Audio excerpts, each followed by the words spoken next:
नमस्कार दोस्तों। अभी कुछ समय से मैं रोबोटिक एफर्मेशंस पे बहुत ज़्यादा काम कर रहा हूँ और अभी तक जितना मैंने रोबोटिक एफर्मेशंस को फॉलो किया है मुझे उसके बहुत अमेजिंग रिजल्ट्स मिले हैं। और इवन दो मैं बोलूँगा कि मुझे इसे यूज़ करते हुए एक हफ्ते ही हो रहे हैं, लेकिन स्टिल मैं अपनी लाइफ में बहुत ज़्यादा चेंजेस देख रहा हूँ। इसीलिए आज की वीडियो डेडिकेटेड है रोबोटिक एफर्मेशंस के टॉपिक पर और इस वीडियो में मैं रोबोटिक एफर्मेशंस के बारे में सारी चीज़ें आपको बताऊँगा। रोबोटिक एफर्मेशंस का मतलब होता है किसी एक सिंगल एफर्मेशन को या कुछ मल्टीपल एफर्मेशंस को आप रोबोट की तरह कंटिन्यूसली रिपीट करते रहते हो और जितना आप रिपीट करते रहते हो उतना वो आपके सबकॉन्शियस माइंड में चली जाती है और आपका बिलीफ उस बात पे और स्ट्रांग होता है, उसकी वजह से मैनिफेस्टेशन होती है।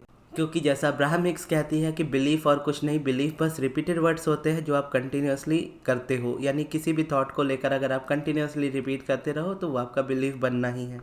सेम वही रोबोटिक एफर्मेशंस के साथ होता है। अब रोबोटिक एफर्मेशंस का देखोगे तो मैंने पहले यूज़ तो किया है, लेकिन इसका नाम मुझे नहीं पता था पहले कि इसको रोबोटिक एफर्मेशंस कहते हैं।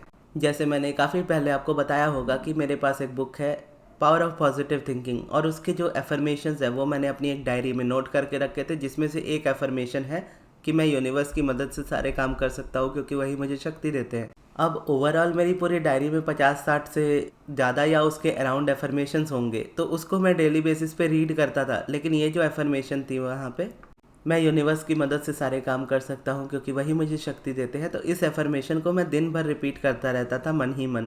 कि बाकी एफर्मेशंस के लिए तो मैं डिफरेंट टाइम निकाल रहा हूँ उसे पढ़ने के लिए, लेकिन एक एफर्मेशन ऐसी अपने लिए रखी हुई है जिसको मन में मैं दिन भर रिपीट करता रहता हूँ। और वो एफर्मेशन है भी बहुत कमाल की, जो आपकी लाइफ में बहुत ज़्यादा अमेजिंग चेंजेस ला सकती है। अगर आप रोबोटिक एफर्मेशंस में न्यू हो और आप स्टार्ट करना चाहते हो लेकिन आपकी कोई बहुत बड़ी डिज़ायर नहीं है, तो आप इस वाली एफर्मेशन से स्टार्ट कर सकते हो कि मैं यूनिवर्स की मदद से सारे काम कर सकता हूँ क्योंकि वही मुझे शक्ति देते हैं।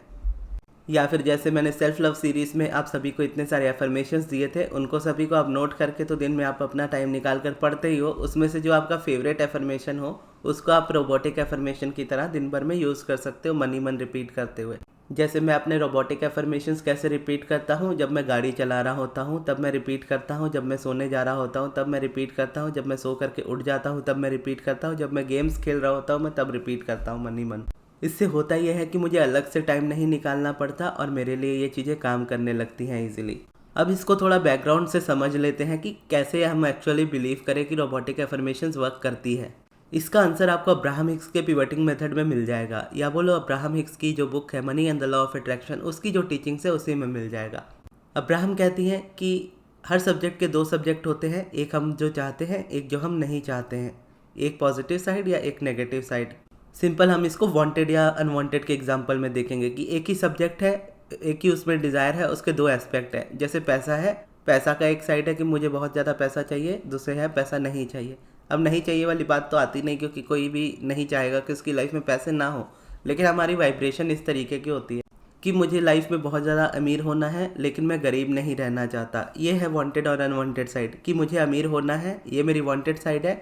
अनवांटेड साइड ये है कि मुझे गरीबी में नहीं रहना, या मुझे अपने स्पेसिफिक पर्सन से शादी करनी है, ये वांटेड है। मैं अपने स्पेसिफिक पर्सन के बिना नहीं रहना चाहता, ये अनवांटेड है। मैं गवर्नमेंट जॉब मैनिफेस्ट करना चाहता हूँ, ये वांटेड है। मैं बिना गवर्नमेंट जॉब के नहीं रह सकता, ये अनवांटेड है। मुझे मेरी हेल्थ परफेक्ट चाहिए, ये वांटेड है। मेरी हेल्थ अच्छी नहीं है, ये अनवांटेड है। अब्राहम की टीचिंग्स के अकॉर्डिंग आप जिस भी जगह पे फोकस कर रहे हो वो चीज़ एक्टिवेट हो रही है और यूनिवर्स उसको इसी तरीके से समझता है कि आपको वो चीज़ चाहिए। जब आप बोलते हो यूनिवर्स को कि हाँ मुझे पैसे चाहिए, तो यूनिवर्स समझता है कि ठीक है आपको पैसे चाहिए। लेकिन जब आप बोलते हो कि मुझे पैसे तो चाहिए लेकिन मुझे गरीब नहीं रहना, या मुझे अमीर बनना है गरीब नहीं बनना, तो यहाँ पे क्या होता है, एक साइड पे फोकस हमारा जाता है हमारी डिज़ायर पे, लेकिन मोस्ट ऑफ द टाइम हमारा फोकस जाता है उस अनवांटेड डिज़ायर पे जो हम नहीं चाहते हमारी लाइफ में। जैसे मैं चाहता हूँ मेरा स्पेसिफिक पर्सन के साथ मेरा रिश्ता अच्छा रहे, दूसरी तरफ मैं नहीं चाहता कि मेरा रिलेशन उस पर्सन से ख़राब हो जाए। तो यहाँ पे जितना फोकस जाएगा कि मेरा उस रिलेशनशिप ख़राब है, मेरा वो रिलेशनशिप ख़राब है, या मेरे पास पैसे नहीं है, मेरे पास करियर नहीं है, मेरे पास अच्छी हेल्थ नहीं है, तो जितना इन चीज़ों पे फोकस जाएगा, यही अनवांटेड फोकस की वजह से हम अपनी लाइफ में अनवांटेड चीज़ों को मैनिफेस्ट करते हैं।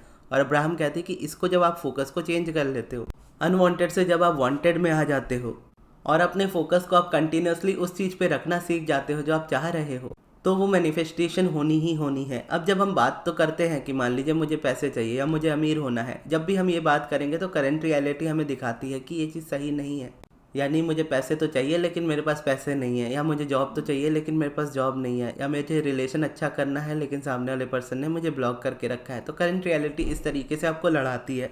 आप वांटेड में जाने की कोशिश करते हो लेकिन अनवांटेड में खींच के ले आती है।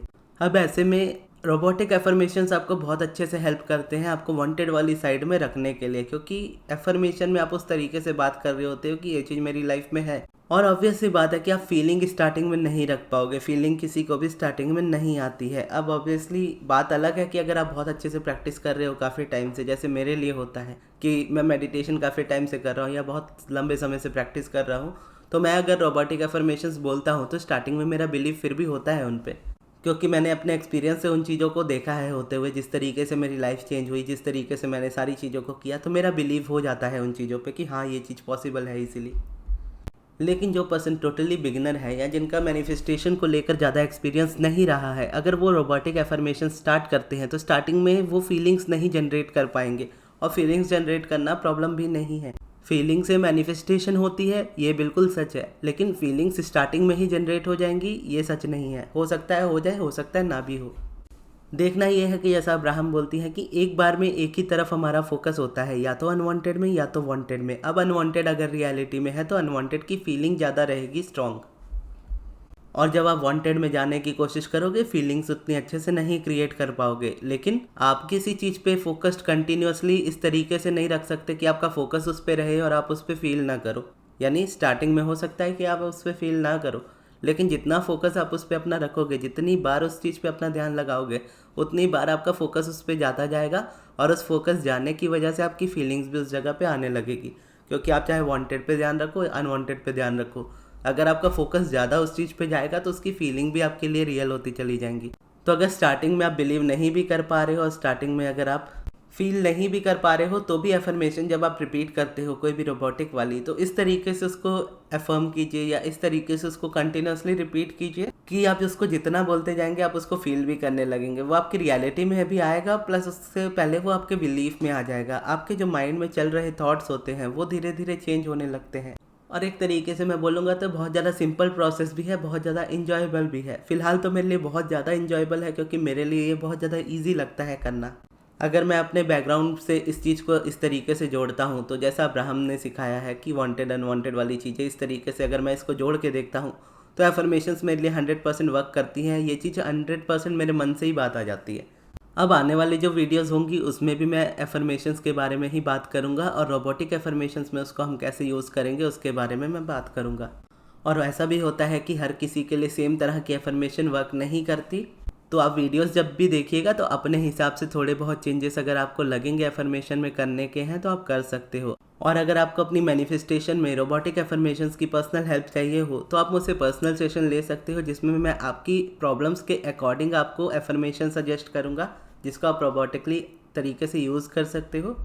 उसके अलावा चाहो तो आप अपना पर्सनल माइंड रिप्रोग्रामिंग ऑडियो बनवा सकते हो, जिसमें मैं आपकी प्रॉब्लम के अकॉर्डिंग इस तरीके से उसको डिज़ाइन करूँगा कि आप एफर्मेशन डेली बेसिस पे रिपीट भी कर पाओ और आप सोने से पहले उसको सुन भी पाओ। या आप सब्लिमिनल बनवा सकते हो जिसमें एफर्मेशंस ऑलरेडी रहती हैं। तो ये थी आज की वीडियो। आपको ये वीडियो कैसी लगी कमेंट बॉक्स में ज़रूर बताइएगा, और अगर आपका कोई पर्सनल एक्सपीरियंस रहा है रोबोटिक एफर्मेशन से तो वो भी ज़रूर शेयर कीजिएगा। और ये वीडियो आपको कैसी लगी कमेंट बॉक्स में ज़रूर बताइएगा, और इस वीडियो को यहाँ तक देखने के लिए बहुत बहुत धन्यवाद।